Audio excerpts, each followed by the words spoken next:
Good morning. Thanks for joining us here on Breakfast Television. This will be a very tough day for staff and students at Abbotsford Senior Secondary. The school is open today, and for the first time since the horrific stabbing of 2 students last week. Andrea McPherson is live just outside the school for us this morning with more. Good morning, Andrea. Oh, good morning, Greg. We're outside Abbotsford Senior Secondary, where today is all about healing for the staff and students as they enter the building for the first time since that lockdown happened back on Tuesday. The building will be open for a half day of classes as students sort of ease back into the swing of things.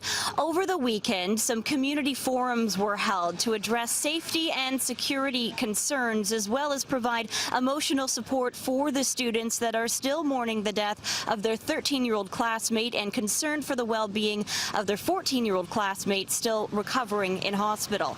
Now, there are some students that are showing up to the building ahead of their classes scheduled to start later on today. They say they are feeling a little bit of anxiety this morning. I don't really feel like 100% safe, but it just makes me feel a bit more comfortable. But the threat is still there. But then again, the threat is like everywhere. So I guess we're still in mourning, I guess, because we just lost someone. So a few days isn't going to take that away.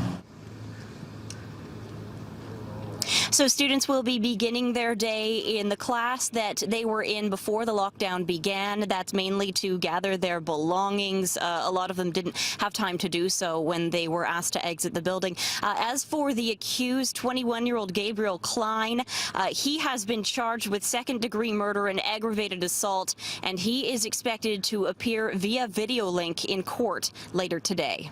Greg. It will be a tough week in that community. Thanks for that, Andrea. Richmond RCMP are investigating a deadly crash which killed a cyclist and injured 2 others on a popular bike route yesterday. The accident happened around 10 a.m. on River Road near Westminster Highway. According to police, 6 friends were out for a ride when the driver of a small car hit them.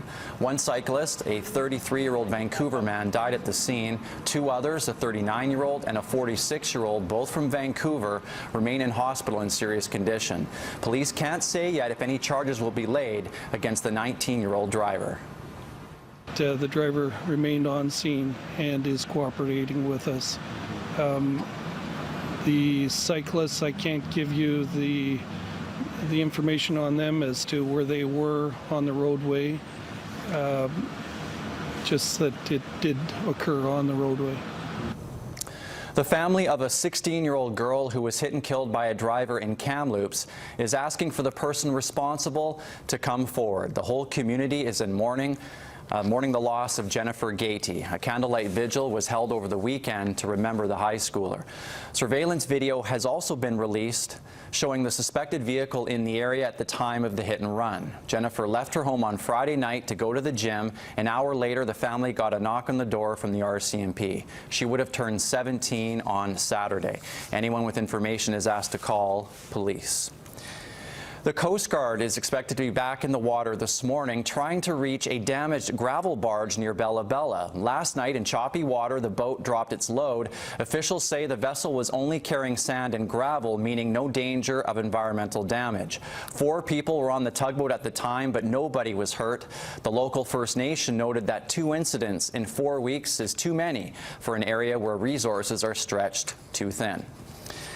Prime Minister Justin Trudeau is in Vancouver this morning. He's set to make an announcement about oil spill responses along our coastline. Trudeau will tour Vancouver Harbour aboard a Coast Guard vessel this morning before heading to Stanley Park. That's where he will make an announcement with Transport Minister Marc Garneau. Garneau visited Halsuck Nation yesterday, more than 3 weeks after a tugboat ran aground and sank near Bella Bella.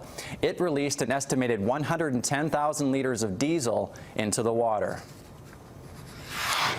Meanwhile, Premier Christy Clark criticized Ottawa over its lack of spending on a West Coast tanker spill response plan. Clark says BC has been cheated by the federal government while resources have gone to the east. The Liberals have laid out a list of requirements for coastal spill safety, including a Coast Guard base in Prince Rupert, monitoring systems to manage vessel traffic, and 3 new salvage ships.